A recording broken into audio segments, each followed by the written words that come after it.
You ask Tiger to solve. This deals with linear equations with one unknown. The final result is c equals 1 over 5. Let's solve it step by step.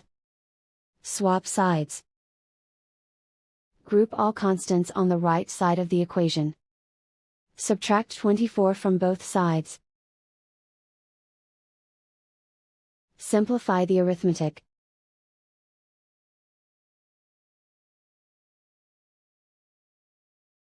Isolate the p.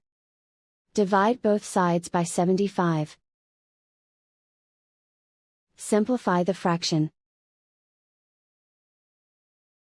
Find the greatest common factor of the numerator and denominator.